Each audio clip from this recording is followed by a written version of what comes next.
ആന്തൂരത്തിൻ്റെ സാധാ വെറൈറ്റിയിൽ നിന്ന് വ്യത്യസ്തമായിട്ട് ഹാങ് ചെയ്തിടാൻ പറ്റും, തൂക്കിയിടാൻ പറ്റുന്ന ഒരു ചെടിയാണ് ആന്തൂറിയം വിറ്റാരിഫോളിയം എന്ന് പറയും. ഇത് അത്യാവശ്യം നല്ല വലിപ്പമുള്ള ഒരു ചെടിയാണ്. ഹാങ്ങിങ് പോട്ടുകളിൽ നല്ല ഹെവി ആയിട്ട് തന്നെ കിടക്കും. ഇപ്പം ഈ ഇലയ്ക്കൊക്കെ ഏകദേശം 1 മീറ്ററിലധികം നീളമുണ്ട്. വളരെ ഭംഗിയുള്ളതും പിന്നെ ഒരുപാട് കാലം ലാസ്റ്റ് ചെയ്യുന്നതായിട്ട് ചെടിയാണ്, പെട്ടെന്ന് നശിച്ചു പോകുന്നതല്ല. വളരെ നല്ല ഭംഗിയായിട്ട് ഹാങ് ചെയ്യാൻ പറ്റുന്ന ഒരു ചെടിയാണ് ആന്തൂറിയം വിറ്റാരിഫോളിയം. ആന്തൂറിയം വിറ്റാരിഫോളിയം പോലെ തന്നെ അതുപോലെ ഹാങ് ചെയ്യാൻ പറ്റുന്ന ഒരു ചെടിയാണ് ആന്തൂറിയം പല്ലിഡിഫോളിയം.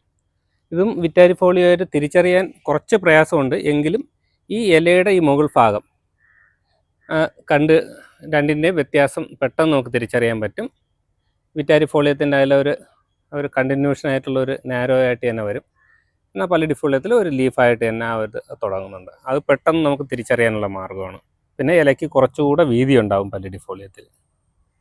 ഇത് ഇമ്പോർട്ടഡ് പ്ലാന്റ് ആണ്. ഇതൊക്കെ ഇക്വഡോറിൽ നിന്നാണ് സാധാരണ ഈ പ്ലാന്റുകളൊക്കെ വരുന്നത്.